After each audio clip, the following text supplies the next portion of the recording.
Sa ato ding mga ka-boards di ano nga hilig mo duwa og volleyball or katong hilig lagi mo tan-aw boards. So naami gibuhat diri nga bag-ong plaza diri sa Lower Cambitas ug sa katong naa sa layo no. Naani sa Barangay Babag no, Sitio Lower Cambitas, Cebu City. So ang katong mga panawaay nga mga class A sila si Jobert, Colapo no, sila si Reggie. Diri nakaanhi na to sila sa among lugar pero wala diri aning parsaha kay bag-o pa ni mga 2 weeks pa ni siya sukad sa pagbuhat namo.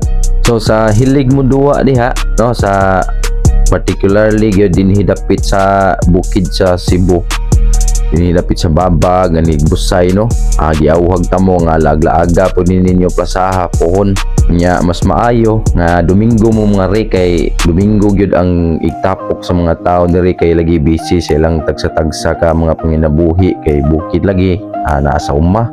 Unya sa mga bata diha no, bataay no, ari mo diri kay naapod may mga nagpractice diri may na lang showcase po diri ilahang mga paningkamot ba unya sa katong mga player nga dagko diha no. Laglaaga mi dinhi ninyo panag sa boards kay may sad ba magkakita mig unsay mga techniques ninyo diha sa pagduwa no, unsaon ninyo pagbuhat nga makadaog mo sa duwa, unsay mga tricks ninyo nya para pud nga makita namo ma-showcase pud ninyo ang inyong talent ba nga gitaguan sa volleyball nga dayon-dayon. Pohon boards mag-upload ta og video no nga naitaw na dire pero possibly mga Domingo pa kay mao lagi wa gyud ni tawo dinhi og laing adlaw kay busy lagi sa pagpanguma. Ari nya mo boards laglaag mo dire kay ato alang gagmayay lang gud ta di lang ta nang dako kay di man ta maayo. Challenge lang ba kay para pud makasingot may kay wa nagimi plaza dire nga tarong ba.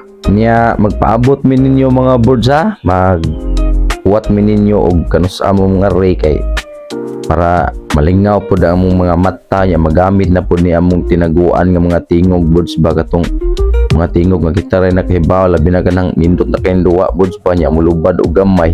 Ay